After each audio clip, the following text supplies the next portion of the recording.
අපේ සෞරග්‍රහ මණ්ඩලයේ සීමාවෙන් ඔබට තාරකා මණ්ඩල අතරින් ඇදී එන අද්භූත අමුත්තෙක් මේ 3i ඇට්ලස්. එය අපට හමු තුන්වන අන්තර් තාරකා වල්ගාතරුවයි. එය ඔවුමු අමුවසා බොරිසෝවට පසුව වෙනත් තාරකා පද්ධතියක උපත ලබා විශ්වය හරහා අපේ නිවස වෙත ගමන් කරමින් සිටි තවත් එක් විශ්වීය සංචාරකයෙකි. විද්‍යාඥයන්ගේ නවතම දත්ත අනුව 3i ඇට්ලස් තවමත් අඳුරුහසේ සැඟවී සිටිනවා. මේ මොහොත වන විටත් එය පෘථිවියේ සිට කිලෝමීටර් මිලියන 283කට එහායින් පිහිටා තිබෙනවා.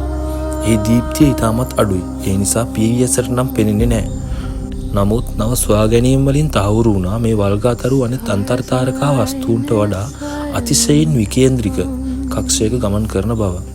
එය සෞරග්‍රහ මණ්ඩලයට තදින් ඇතුළු වී නැවත කිසිදා නොඑන ගමනක් යාමට සූදානම් වෙනවා.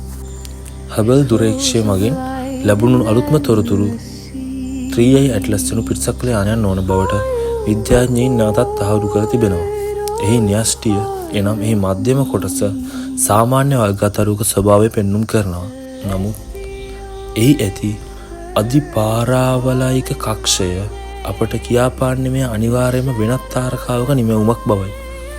එය අපට අනතුරක් නොකර 2025 දෙසැම්බර් 19 වෙනිදා පෘථිවියට සමීපයට ගොස් විශ්වයේ අඳුරු අවකාශයට නැවත සමුදෙනු ඇත.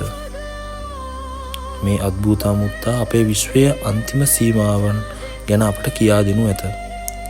අන්තර් තාරකා අවකාශය තුළ තවත් කොපමණ රහස්‍යයක් වී ඇද්දැයි සිතා බලන්න.